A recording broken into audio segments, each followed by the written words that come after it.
महांगा निर्वाचन मंडलीर असुरेश्वर निकटस्थ ऐतिहासिक पीठ दीक्षित पड़ाठारे उत्कल दीपिकार प्रतिष्ठाता प्रख्यात सारस्वत स्रष्टा कर्मवीर गौरीशंकर राय प्रतिमूर्ति उन्मोचित होईछि।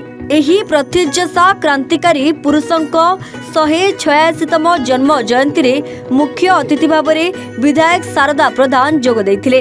कर्मवीरंको दायद माने जन्ममाटिके एक स्मृति स्मारकी एवं गवेषणा भवन निर्माण पाई सरकारंकु संपत्ति दान करिबाकू घोषणा करिथिले।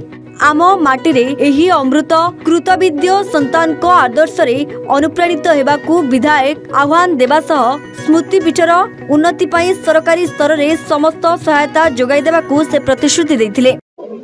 आज कर्मवीर गौरीशंकर राय स्मृति संसद एवं विद्यालय परिप्रेक्षी रे तंकर एक प्रतिमूर्ति उन्मोचन कराला एवं 186तम जयंती उत्सव पालन कराला।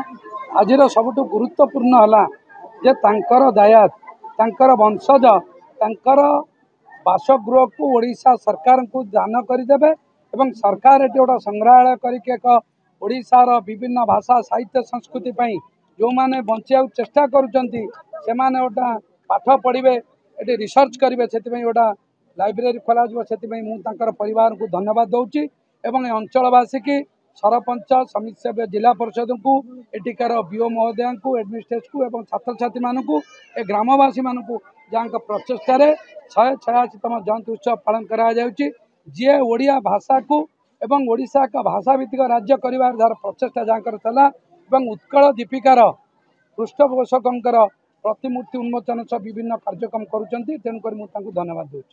विधायक जो महोदय आसिकी एत समय आम सागर बीतेले जहाँ जहाँ स्कूल दरकार जहाँ जहाँ आमर दीक्षित पड़ा गाँव दरकार एवं जहाँ एठिकार समस्ते आम चाहूँ ताकू से निजे करेबे बोली जो प्रतिश्रुति देले से आम पाखे चिरकृतज्ञ।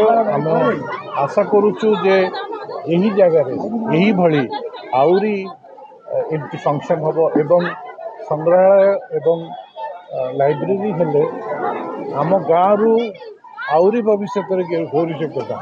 ट्विन सिटी प्रदीप्त महाराणा रिपोर्ट एवन ओडिशा।